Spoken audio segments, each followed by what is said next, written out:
আসসালামু আলাইকুম। সকলকে আমন্ত্রণ আনন্দ টিভি রাতের সংবাদে। আপনাদের সঙ্গে আছি আমি সুমাইয়া আজাদ। করোনা ভাইরাসের বিস্তার রোধে দীর্ঘদিন বন্ধ থাকার পর অবশেষে শর্ত সাপেক্ষে খুলছে ঢাকার আশেপাশে বিনোদন কেন্দ্র। বিনোদন কেন্দ্র কর্তৃপক্ষ দর্শনার্থীদের মানতে হবে বেশ কিছু শর্ত। তবে দীর্ঘদিন পর বিনোদন কেন্দ্র খোলায় স্বস্তি জানিয়েছেন দর্শনার্থীরা। আলী আহমেদের ক্যামেরায় বিস্তারিত জানাচ্ছেন জয়নাল আবেদিন। আসন সংখ্যার শতকরা 50% ব্যবহারের অনুমতি দিয়ে বিনোদন কেন্দ্র খোলার অনুমতি দেয় সরকার। বৃহস্পতিবার থেকে দর্শনার্থীদের স্বাগত জানাতে প্রস্তুত করা হয় রাজধানীর পাশে আশুলিয়ার জামগড়ায় অবস্থিত জনপ্রিয় বিনোদন কেন্দ্র ফ্যান্টাসি কিংডম। এই বিনোদন কেন্দ্র খুলে দেয় সন্তুষ্টি জানিয়েছে দর্শনার্থীরা। তারা বলছেন দীর্ঘ বিরতির কাটিয়ে ঘুরতে আসতে পেরে খুব ভালো লাগছে। লকডাউনে থাকতে থাকতে বোর হয়ে গেছি বাসায়, সো বেড়াতে আসলাম ফ্যামিলি মিলে, খুব মজা করলাম। অনেকদিন পর এসেছি ঘুরতে, বাড়ি থেকে বের হতে পেরেছি, অনেক ভালো লাগছে। অনেকদিন পর বের হতে পেরে খুব ভালো লাগছে, কারণ করোনার জন্য এতদিন বের হওয়ার কোনো সুযোগ ছিল না। খুব ভালো লাগছে, অনেক অনেক অনেক মজা করতেছি। করোনার জন্য এতদিন সবকিছু বিনোদন বন্ধ ছিল, আর এখন খুলছে, বাচ্চাদের নিয়ে ঘুরতে আসা একটা অন্যরকম এনজয়েবল ব্যাপার এটা। এদিকে বিনোদন কেন্দ্রের স্বাস্থ্যবিধি অনুসরণে সর্বাত্মক চেষ্টা চালানোর কথা জানালেন এই কর্মকর্তা। যে ভিজিটরগুলো আসছে তারা যেন স্বাস্থ্যবিধি মেনটেন করে ঠিকমতো আসতে পারে, সেই জিনিসটা আমরা 100% এনশিওর করছি। যে আমাদের এন্ট্রি গেটে থার্মাল স্ক্যানার বসানো হয়েছে, তারপরে প্রত্যেকটা ভিজিটরকে প্রপারভাবে হ্যান্ড স্যানিটাইজিং করে তারপরে আমরা কিন্তু ভিতরে এন্ট্রি করাচ্ছি। এছাড়াও বিনোদন কেন্দ্র খুলে দেয় সরকারকে ধন্যবাদ জানিয়ে তিনি জানান, ট্যুরিজম সেক্টরটা কিন্তু একটা উদীয়মান সেক্টর, সেই সেক্টরটা কেবল এটা ফ্লোরিশ করে উঠছিল, কিন্তু এই কোভিডের কারণে, এই লকডাউনের জন্য এটা কিন্তু এখন মুখ থুবড়ে পড়ছে।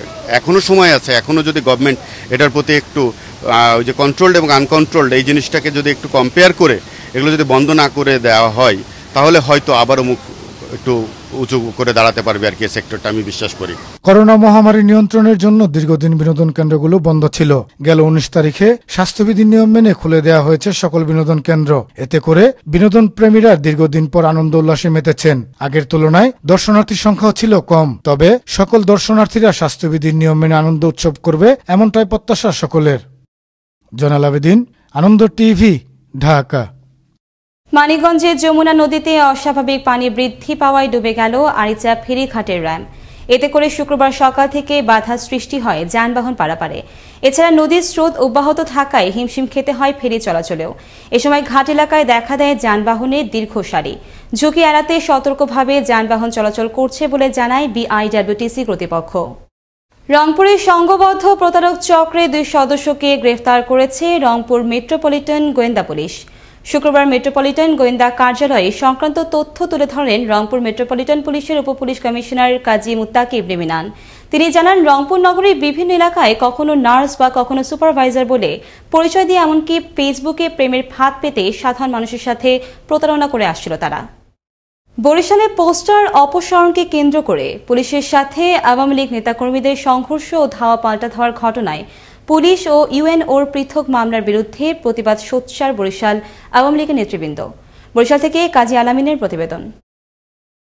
সরকারি বাসভবনে হামলা ও পুলিশের সঙ্গে আওয়ামী লীগের নেতাকর্মীদের সংঘর্ষের ঘটনায় দায়ের হওয়া 2টি মামলাতে 1 নম্বর আসামি করা হয়েছে বরিশাল সিটি কর্পোরেশনের মেয়র ও মহানগর আওয়ামী লীগের সাধারণ সম্পাদক শেরনিয়াবাদ সাদিক আব্দুল্লাহকে। এ ঘটনায় তীব্র ক্ষোভ প্রকাশ করেছেন আওয়ামী লীগ নেতৃবৃন্দরা। সিটি কর্পোরেশনের মেয়রকে সহ যে মামলা করা হয়েছে, আমরা এই মামলা অবিলম্বে প্রত্যাহারের দাবি জানাই এবং যাতে গ্রেপ্তার যারা হয়েছে তাদের মুক্তি দাবি করি। গ্রেপ্তারকৃত নেতাকর্মীদের মুক্তি ও মেয়রের নামে মিথ্যা মামলা প্রত্যাহারের দাবিতে প্রতিবাদ সমাবেশ করেছেন জেলা মহিলা আওয়ামী লীগ। অনেক লোক আমাদের চলে গেছেন, কিন্তু ব্যথাভরা মন নিয়ে শেখ আব্দুল্লাহ কাজ করে যাচ্ছেন। মিথ্যা মামলায় তারা কারাগারে আছেন, তাদেরকে আমরা মুক্তি চাই। এদিকে জনজীবন স্বাভাবিক রাখতে কঠোর অবস্থানে আইন শৃঙ্খলা বাহিনী। শহরের অবস্থা অত্যন্ত শান্তশিষ্ট থাকবে এবং ভালো থাকবে।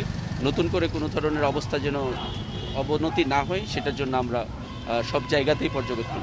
অন্যদিকে রাতের বেলায় অনুমতি ছাড়া সরকারি দপ্তরে প্রবেশ করে ইউএনওর বাসভবনে ঢুকে হামলার চেষ্টা চালানোর অভিযোগে মামলা করা হয়েছে। দোষীদের ছাড় দেওয়া হবে না জানিয়েছেন বিভাগীয় কমিশনার মোহাম্মদ সাইফুল হাসান বাদল। কেউ যদি জনগণের বিরুদ্ধে অবস্থান নেয়, সে যেই হোক, জনস্বার্থ বিরোধী কেউ কার্যকলাপ করে, সেটিকে আমরা কঠোরভাবে দমন করব। এটি আমাদের দৃঢ় প্রত্যয়, এই সরকারের প্রত্যয়। নেতাকর্মীদের উপর অতর্কিত হামলার ঘটনায় বিচার বিভাগীয় তদন্তের দাবি আওয়ামী লীগের। পাশাপাশি সরকারি বাসভবনে প্রবেশ করে ইউএনের উপর হামলার ঘটনায় জড়িতদের কাউকে ছাড় দেওয়া হবে না, এমনটি জানিয়েছেন প্রশাসন। কাজী আলামিন, আনন্দ টিভি, বরিশাল। আবারও দেশের খবর। বৃহস্পতিবার রাতে বগুড়ায় একটি নকল বিড়ি তৈরির কারখানায় অভিযান চালিয়ে 2 ব্যক্তিকে আটক করে র্যাব। এ সময় তাদের কাছ থেকে 17,240 প্যাকেট নকল বিড়ি এবং 60,000 ব্যান্ডরোল উদ্ধার করা হয়। শুক্রবার দুপুরে এক প্রেস বিজ্ঞপ্তিতে এই তথ্য নিশ্চিত করেন RAB 12 company commander Abdul Al Mamun. কক্সবাজারের পেকুয়ার স্থানীয় রাজনৈতিক নেতা গিয়াসউদ্দিন চৌধুরী ও শামসুদ্দিন চৌধুরীর বিরুদ্ধে অত্যাচার ও হয়রানির অভিযোগ এনে সংবাদ সম্মেলন করলেন বীর মুক্তিযোদ্ধা মরহুম খায়রুজ্জামানের পরিবার। শুক্রবার বেলা 11টায় উপজেলার রাজাখালীর সবুজ এলাকায় ভুক্তভোগী নিজ বাড়িতে এই সংবাদ সম্মেলন অনুষ্ঠিত হয়। সংবাদ সম্মেলনে অত্যাচার ও হয়রানি থেকে বাঁচতে প্রধানমন্ত্রীর হস্তক্ষেপ কামনা করেন ভুক্তভোগী পরিবার। শুক্রবার জুমার নামাজ শেষে জাতির জনক বঙ্গবন্ধু শেখ মুজিবুর রহমান এবং বঙ্গবন্ধুর পরিবারের শাহাদাত বরণকারী সকলের আত্মার মাগফিরাত কামনায় নরসিংদীর শিবপুরের পুটিয়া বাজারে অনুষ্ঠিত হল এক আলোচনা সভা ও দোয়া মাহফিল। অনুষ্ঠানে সভাপতিত্ব করেন বাজার পরিচালনা কমিটির সভাপতি আরিফুল ইসলাম। এতে প্রধান অতিথি হিসেবে উপস্থিত ছিলেন নরসিংদীর শিবপুর 3 আসনের সংসদ সদস্য জহুরুল হক ভূঁইয়া মোহন সহ অন্যান্যরা। দেখছেন আনন্দ টিভির রাতের সংবাদ, সঙ্গে আছি সুমাইয়া আজাদ।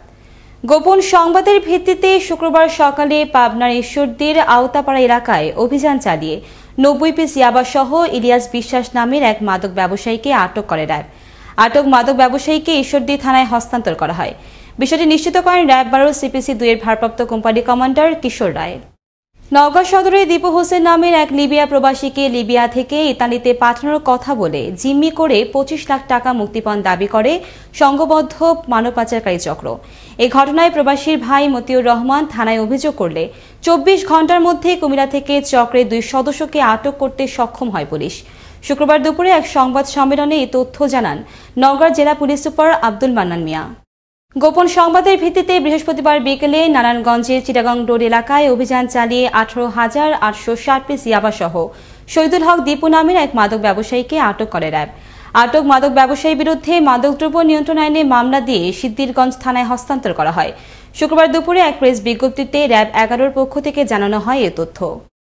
করোনার প্রতিকূলতার মাঝেও বাজারে খাদ্যের ঘাটতি নেই, তবুও নানা কারণ দেখিয়ে রংপুরের বাজারে চড়া দামে বিক্রি হচ্ছে শাকসবজি সহ নিত্যপণ্য। শুক্রবার রংপুরে কাঁচা বাজার নিয়ে সহকর্মী মাহফুজুল প্রিন্সের প্রতিবেদনে বিস্তারিত জানাচ্ছেন নয়নমণি।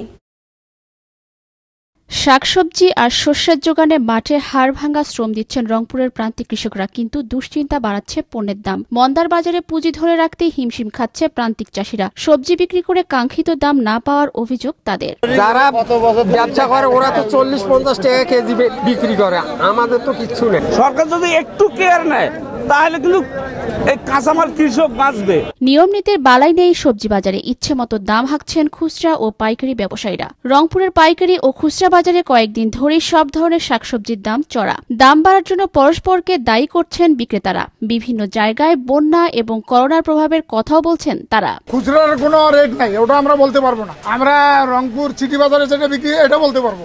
অভাব খুব, মরিচ তো খায় না, মরিচের দাম কমে গেছে।